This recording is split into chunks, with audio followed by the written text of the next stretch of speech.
السلام علیکم ورحمۃ اللہ وبرکاتہ۔ الحمدللہ کفا وسلام علی عبادہ الذین اصطفیٰ، اما بعد۔ محترم ناظرین کرام، آسان درس قرآن کے اندر 21ویں پارے کا 11واں رکوع ہے، جس کے اندر 8 آیتیں ہیں۔ سورہ لقمان سورہ نمبر 31 میں آیت نمبر 12 سے آیت نمبر 19 تک۔ اعوذ باللہ من الشیطان الرجیم، بسم اللہ الرحمن الرحیم۔ وَلَقَدْ آتَيْنَا لُقْمَانَ الْحِكْمَةَ أَنِ اشْكُرْ لِلَّهِ وَمَن يَشْكُرْ فَإِنَّمَا يَشْكُرُ لِنَفْسِهِ وَمَن كَفَرَ فَإِنَّ اللَّهَ غَنِيٌّ حَمِيدٌ۔ اور ہم نے لقمان کو حکمت عطا کی تھی، جو یہ تھی کہ اللہ کا شکر ادا کرتے رہو، اور جو کوئی اللہ کا شکر ادا کرتا ہے تو خود اپنے ہی فائدے کے لیے کرتا ہے، اور جو ناشکری کرے تو بے شک اللہ بڑا بے نیاز ہے، ساری کائنات سے بے پرواہ ہے، تعریف کے لائق ہے، بڑی خوبیوں والا ہے۔ وَإِذْ قَالَ لُقْمَانُ لِابْنِهِ وَهُوَ يَعِظُهُ يَا بُنَيَّ لَا تُشْرِكْ بِاللَّهِ إِنَّ الشِّرْكَ لَظُلْمٌ عَظِيمٌ۔ اور یاد کرو جب لقمان نے اپنے بیٹے کو نصیحت کرتے ہوئے کہا تھا، اے میرے بیٹے، اللہ کے ساتھ شرک نہ کرنا، بے شک شرک بہت بڑا ظلم ہے۔ وَوَصَّيْنَا الْإِنسَانَ بِوَالِدَيْهِ حَمَلَتْهُ أُمُّهُ وَهْنًا عَلَىٰ وَهْنٍ وَفِصَالُهُ فِي عَامَيْنِ أَنِ اشْكُرْ لِي وَلِوَالِدَيْكَ إِلَيَّ الْمَصِيرُ۔ اور ہم نے انسان کو اپنے ماں باپ کے ساتھ اچھا سلوک کرنے کا حکم دیا ہے۔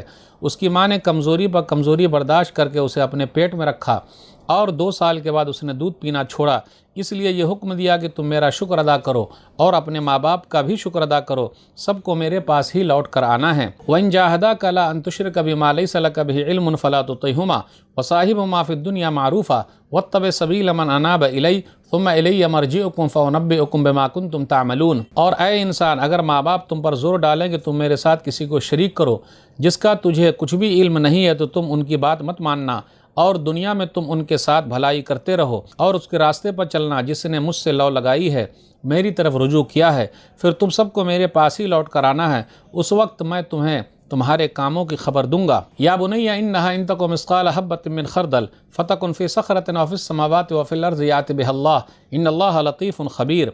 لقمان علیہ السلام نے اپنے بیٹے سے کہا، بیٹا، اگر کوئی چیز رائی کے دانے کے برابر بھی ہو، کسی چٹان میں ہو یا آسمان میں یا زمین میں، تب بھی اللہ اسے نکال کر لائے گا، بے شک اللہ بڑا باریک نظر والا، بڑا باریک بین ہے، سب کی خبر رکھنے والا ہے۔ یا بنی اقم الصلاۃ وامر بالمعروف وانہی عن المنکر واصبر علی ما اصابک ان ذلک من عزم الامور۔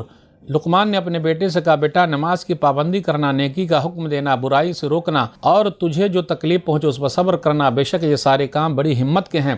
وَلَا تُصَعِّرْ خَدَّكَ لِلنَّاسِ وَلَا تَمْشِ فِي الْأَرْضِ مَرَحًا إِنَّ اللَّهَ لَا يُحِبُّ كُلَّ مُخْتَالٍ فَخُورٍ۔ لقمان علیہ السلام نے اپنے بیٹے سے یہ بھی کہا، اور لوگوں کے سامنے گھمنڈ سے اپنے گال مت پھلانا، اور زمین میں اکڑ کر مت چلنا، بے شک اللہ کسی تکبر کرنے والے، اکڑ کر چلنے والے، فخر کرنے والے کو پسند نہیں کرتا۔ وَاقْصِدْ فِي مَشْيِكَ وَاغْضُضْ مِن صَوْتِكَ إِنَّ أَنكَرَ الْأَصْوَاتِ لَصَوْتُ الْحَمِيرِ۔ لقمان علیہ السلام نے اپنے بیٹے سے یہ بھی کہا، اور درمیانی رفتار سے چلنا، اور بولتے وقت اپنی آواز آہستہ رکھنا، بے شک سب سے بری آواز گدھے کی آواز ہے۔ محترم ناظرین کرام، آسان درس قرآن کے اندر 21ویں پارے کا 11واں رکوع ہے، جس کے اندر 8 آیتیں ہیں۔ سورہ لقمان سورہ نمبر 31 میں آیت نمبر 12 سے آیت نمبر 19 تک۔ لقمان علیہ السلام کا واقعہ ہے، اور انہوں نے جو اپنے بیٹے کو نصیحت کی ہے، خاص طور پر اس کا ذکر ہے۔ یہ 8 آیتیں جو ہے والدین کے لیے سب سے اہم ہیں، اپنے بچوں کی تربیت اسی حساب سے کریں۔ شکر کا فائدہ اور ناشکری کا نقصان ہے۔ جو شکر ادا کرے گا اس کا فائدہ خود ہے، جو ناشکری کرے گا خود اس کا نقصان ہے۔ لقمان علیہ السلام نے اپنے بیٹے سے کہا، آیت نمبر 13 سے 19 کے درمیان دیکھیے، 7 آیتوں میں ذکر ہے، یا بنی لا تشرک باللہ ان الشرک لظلم عظیم۔ میرے بیٹے، اللہ کے ساتھ شرک نہ کرنا، کیونکہ شرک سب سے بڑا ظلم ہے۔ دیکھیے، جب برائی سے روکنا ہو یا نیکی کا حکم دینا ہو تو انداز بہت پیارا ہونا چاہیے۔ ایک باپ کا انداز بہت پیارا ہو، جیسے لقمان علیہ السلام کا انداز ہے، میرے بیٹے میرے بیٹے، یہ نہیں ابے ادھر آ، تو ادھر آ، ایسا نہیں۔ پہلے اللہ کے بارے میں بتایا کہ ایک اللہ کو ماننا ہے اور اللہ کے ساتھ کسی کو شریک نہیں ٹھہرانا ہے۔ آیت نمبر 14 اور 15 پر غور کیجئے، اس کے بعد کہا، ماں باپ کے ساتھ بھلے طریقے سے رہنا، اچھا سلوک کرنا، خاص طور پہ ماں۔ حملت وہن علی وہن وفصالہ فی عامین، کہ ماں نے تکلیف پر تکلیف اٹھا کے جنا ہے، پیٹ میں رکھا ہے 9 مہینے تک، اس کے بعد جنا ہے، دودھ پلایا ہے 2 سال تک، تو اس لیے خاص طور پہ ماں کا ذکر ہوا۔ پھر آگے کہا، وَإِن جَاهَدَاكَ عَلَىٰ أَن تُشْرِكَ بِمَا لَيْسَ لَكَ بِهِ عِلْمٌ فَلَا تُطِعْهُمَا وَصَاحِبْهُمَا فِي الدُّنْيَا مَعْرُوفًا، کہ اگر وہ میرے ساتھ شرک کرنے کے لیے کہیں، یعنی اللہ نے کہا کہ میرے ساتھ شرک کرنے کے لیے کہیں تو شرک مت کرنا، وہ بات مت ماننا۔ وَصَاحِبْهُمَا فِي الدُّنْيَا مَعْرُوفًا، لیکن دنیاوی معاملے میں اپنے ماں باپ کے ساتھ اچھے طریقے سے رہنا۔ حدیث کے اندر آیا، مسند احمد کی روایت ہے، حدیث نمبر 1095، لا طاعۃ لمخلوق فی معصیۃ الخالق، کہ مخلوق کی بات نہیں مانی جائے گی جہاں خالق یعنی اللہ پیدا کرنے والے کی نافرمانی ہو رہی ہو۔ اپنے بچوں کو یہ بھی بتانا ہے، آیت نمبر 16 پر غور کیجیے، یا بنی انھا ان تک مثقال حبۃ من خردل فتکن فی صخرۃ او فی السماوات و فی الارض یأت بہ اللہ، کہ میرے بیٹے ذرہ برابر نیکی یا برائی چٹان میں ہے، آسمانوں میں ہے، زمین میں، اللہ اس کو لائے گا۔ زمین کے اندر تو چٹان بھی ہے، لیکن الگ سے چٹان کا ذکر کیا، تو کہیں بھی سوراخ ہو، کہیں بھی ہو، کوئی بھی آدمی کچھ بھی کرے، اچھا کرے برا کرے، سب کو اللہ لانے والا ہے۔ تو ہم اور آپ اللہ سے ڈرائیں اور اللہ سے محبت بھی پیدا کرائیں، کہ اپنے بچوں سے کہیں بیٹا اللہ دیکھ رہے ہیں، اللہ خوش ہوں گے، اگر ایسا کرو گے تو اللہ ناراض ہو جائیں گے۔ ہم اور آپ ڈاکٹر سے ڈراتے ہیں، مارتے ہیں، پیٹتے ہیں، بیلٹ نکال کر مارتے ہیں، یہ صحیح نہیں ہے۔ ڈرائیے تو اللہ سے ڈرائیے، کسی اور سے مت ڈرائیے۔ پھر عبادات کے بارے میں ذکر، یا بنی اقم الصلاۃ، بیٹے نماز قائم کرنا، تو ہمیشہ فکر مند ہونا چاہیے ماں باپ کو، والدین کو، کہ اپنے بچوں کے لیے نماز کے تعلق سے فکر کریں۔ 7 سال کے رہیں نماز کا حکم دیں، جب 10 سال کے ہو جائیں نماز نہ پڑھیں تو ماریں۔ پھر آگے کا بیٹے بھلائی کا حکم دینا، برائیوں سے روکنا اور صبر کرنا۔